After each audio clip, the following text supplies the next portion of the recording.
Lords is the home of cricket. It has an aura about it. You know, any game that we have at Lords is almost like a final to us. Lords have mean so much to me, mean so much to cricketers who play at this ground. 2016 was a year that MCC members and indeed all cricket lovers will look back on with great fondness, as Lord's Cricket Ground brought us some magical moments across a wonderful summer of cricket that gave us drama right up until the final day of the season. Oh, bowled in! Would you believe it? What a way to win the county championship! Yes, it was a year where the domestic game reminded us of just how enthralling red ball cricket can be. We'll be bringing you highlights from a first county championship title for Middlesex since 1993. We'll also touch on some of the contributions from one of New Zealand's finest players. Hear from outgoing MCC President Roger Knight celebrate a very special birthday. How about another one? And I said, make it a double. And look back on the visits of Sri Lanka and Pakistan this summer. There have been a number of highlights with the cricket. The test matches were super. The final day of the season, of course, was a terrific highlight. We've had full grounds for the 2020. We had a century maker in the village final. We have had Nepal playing, and of course, lots of schools and clubs and members playing on the ground. I mean, that's the great thing about the square here. It's open to so many different people, different levels of cricket. Away from the pitch, MCC remained at the forefront of promoting the sport. The MCC community programme continued its good work. It was with this in mind that Lords hosted the 4th MCC Spirit of Cricket Open Day in conjunction with Chance to Shine. Charlotte Edwards, Matt Pryor and myself were all on hand to welcome 600 children to the home of cricket. It was a very good day. We have to get more children playing the game, and Chance to Shine is starting them off, giving them a taster of it. And then there are lots of other people with different initiatives. We have the MCC Foundation hubs, and we have our young cricketers here. We've got the community work that's going on. And I mean, MCC, I think, is playing a full part in the development of cricket, as it always has done. From looking to the future, it was very much back to the here and now, with Lords hosting the 3rd Investec Test between England and Sri Lanka in June. The Sri Lankans had fond memories of Lords, having held on for a draw here on their way to a famous series victory in 2014. But 2016 couldn't quite live up to the same drama, as bad weather meant the match petered out into a draw. There were some outstanding individual performances, however, with Johnny Bairstow's 167 not out the highlight. Beautiful, just what you require. Magnificent century for Bairstow, the 2nd of the series, his 3rd in Test match cricket. It all is a blur of emotion. Coming to Lords as an England player is really special. It's obviously the home of cricket. It's somewhere that we pride ourselves on playing at, and to get the reception as I got my 100 was something that I'll never ever forget. On day 2 of the Sri Lankan Test, New Zealand's Brendon McCullum had the honour of ringing the 5-minute bell. The former black cap skipper was to have quite an impact on Lords in 2016, both on and off the field of play. Signed by Middlesex to play in the NatWest T20 Blast and Royal London one-day competitions, he chose an unusual way to get to know his teammates. We're here with the boys, trying to hit the ball out of Lords, out and over this grandstand at the back here.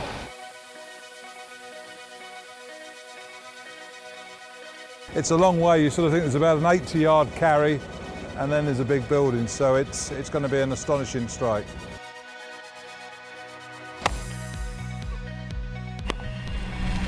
Top tier. Shot, wait. Shot, Samo.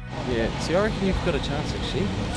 Looking now, see the one's gone the top tier. You've got a height advantage. A bit stronger as well. Levers. And you're New Zealander, so you want it a bit more. Here we go.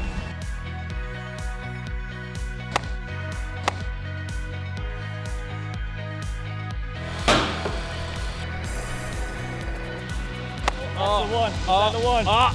Is that the one? Oh. Is that the roof? I thought that was it. How do you reckon you would have gone, Gus? Nowhere near.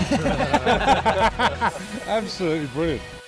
Okay, the post-mortem, unsuccessful, lads. Close though. Congratulations.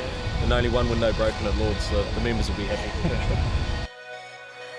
McCullum was also invited to deliver the 2016 MCC Spirit of Cricket Cowdrey Lecture, where his words proved as inspiring as his performances have been on the field throughout his career.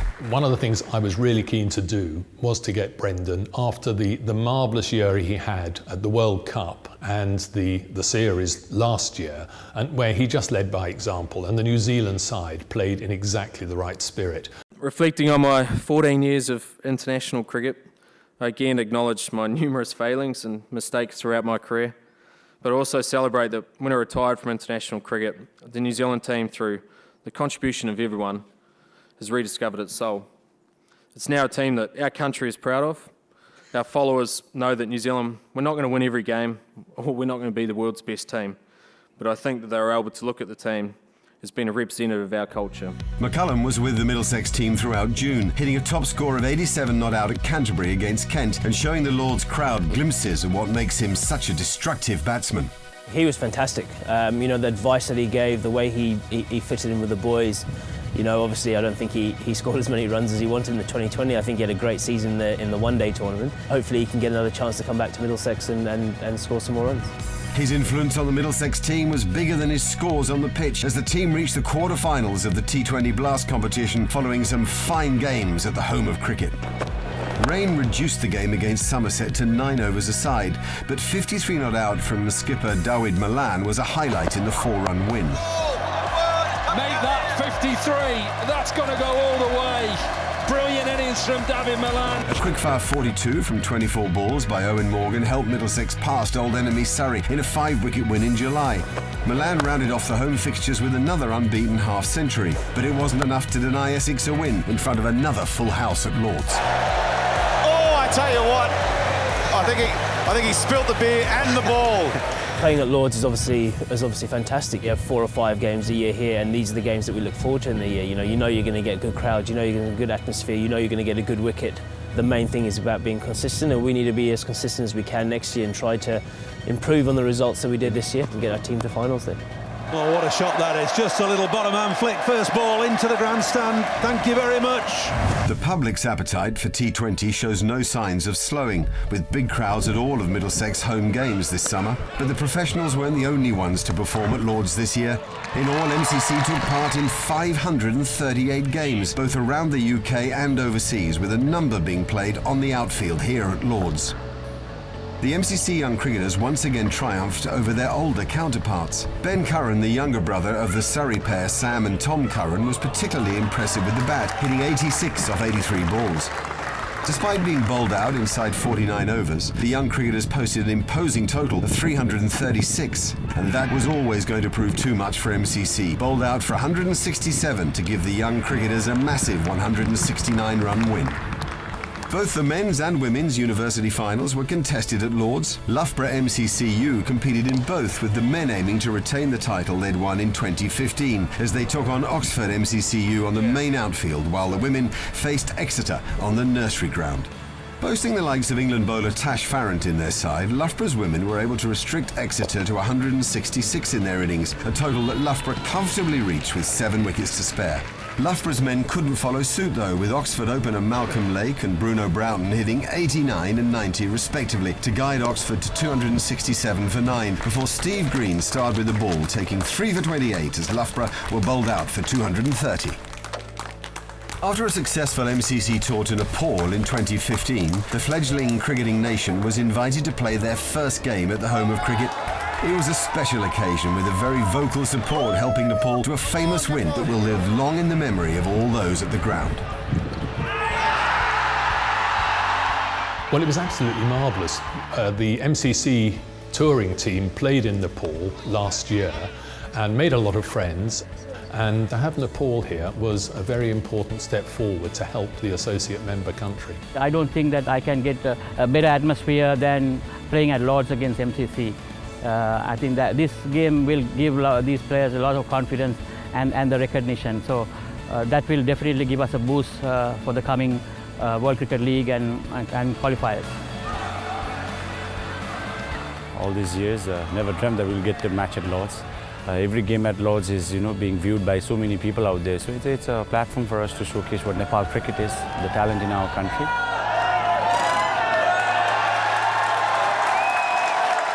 Pakistan returned to English shores for the first time since the controversial 2010 series.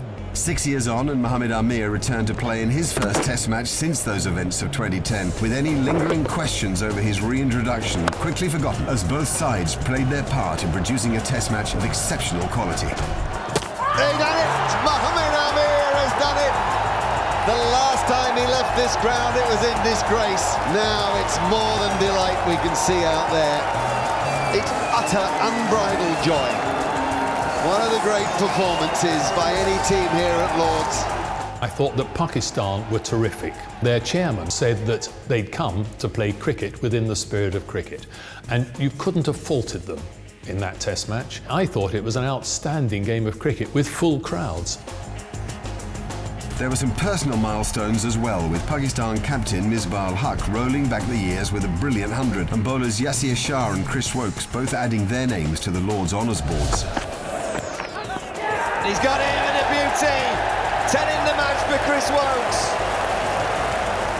Getting 10 wickets at Lord's is something you don't ever think about, to be honest. Very few have been able to do it in the past over such a long period of time. So hopefully one day I can tell my kids and hopefully grandkids. It'll be a great story to tell. Pakistan certainly enjoyed their first Test win at the home of cricket for 20 years, but there were other celebrations to be had as well, with one of the true greats of the game, Sir Garfield Sobers, returning to Lord's to toast his own 80th birthday, a fitting tribute to the former West Indies all-rounder whose last Test 100 was scored at the home of cricket. Your last innings at Lord's, you can never forget that. That is the best way you could end playing in a country, and particular in a country like England at Lord's. At any other ground, it might not appeal the same way, but at Lord's, it was wonderful to be able to get my last Test innings at Lord's, 150 not out.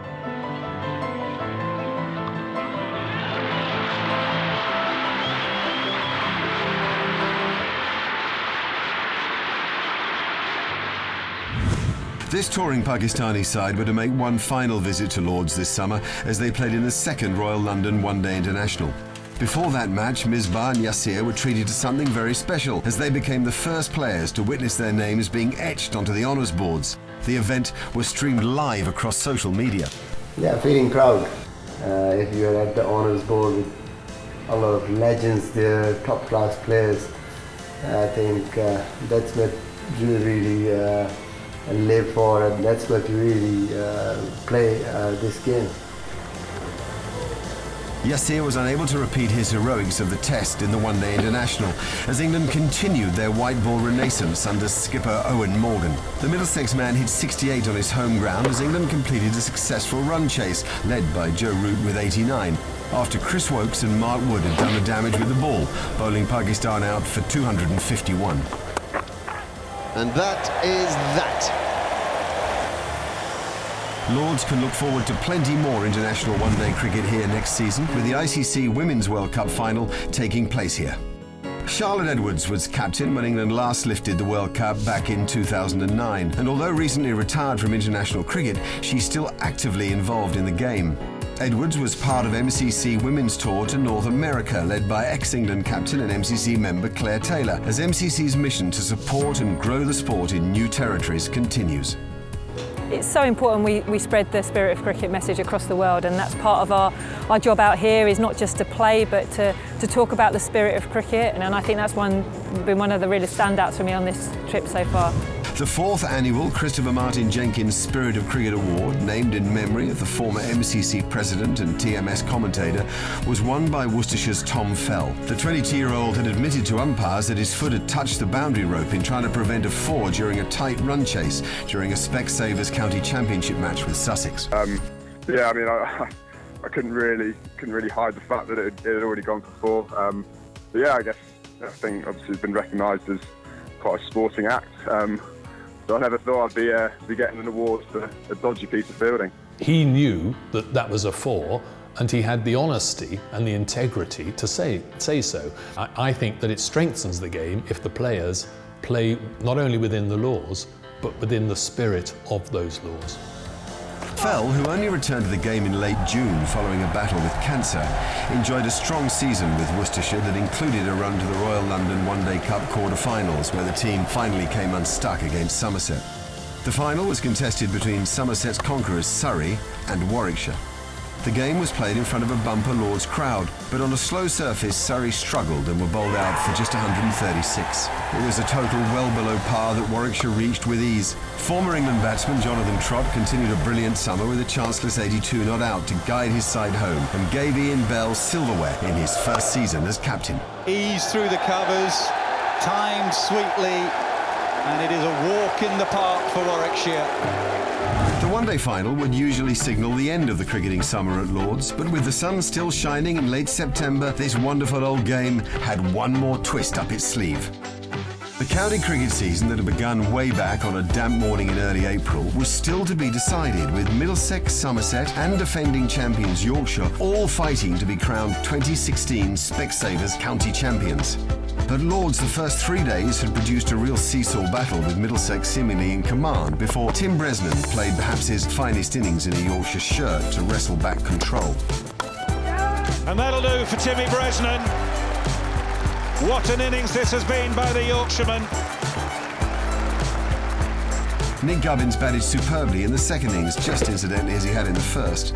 And with both sides knowing only a win would be enough following Somerset's victory in Taunton, Gubbins and Dawid Malan batted beautifully to take some part-time bowling apart, allowing skipper James Franklin to declare on the fourth afternoon and set the stage for one of the most thrilling climaxes to the season. Bowled in! They're just one wicket away, the Middlesex fans believe. It's all too much. It's all too much. Oh, bowled in! You sometimes get 10 wickets in a match. You occasionally get a hat-trick. You very rarely win a county championship. To do it all in one delivery, Roland Jones, it doesn't get much better than that. Yeah, it's unbelievable. By far the best moment I've had on a cricket field. To finish it that way on the last day of the year is, yeah, a hell of a feeling. Oh, it's a proud moment. Just really chuffed for our squad, all the guys, all the coaching staff, all the backroom staff as well. It's a real club commitment to this and effort. But obviously all the other players that have played for Middlesex in that 23 years. You know, there's been a lot of Middlesex players that have had magnificent careers that unfortunately haven't been able to get their hands on this. So this is for them as well, because I know that everyone that plays for this club is very proud of this club. So really chuffed for the club. Across 4 days, 21,595 fans came to Lords to witness Middlesex win the championship. It was the highest county championship attendance here since May 1966, and it was perhaps fitting that Father Time and the pavilion provided the backdrop to this pure and most enduring form of the game. Well, I couldn't have wished for a better year, really, for it to have happened while I was president. For it to be won at the home of cricket on the last day of the season by the home team. You couldn't ask for anything better. And so the sun sets on another summer of cricket. But now to 2017, a year that offers so much to look forward to. The ICC Women's World Cup and the return of the West Indies, a team who have only given us some wonderful memories over the years here at Lords. Then one of the finest sides of recent times, South Africa, returns to the home of cricket for the first time since 2012. It'll be a real test for England as they look to build ahead of the Ashes series in Australia. Yes, 2017 will be a mouth-watering year.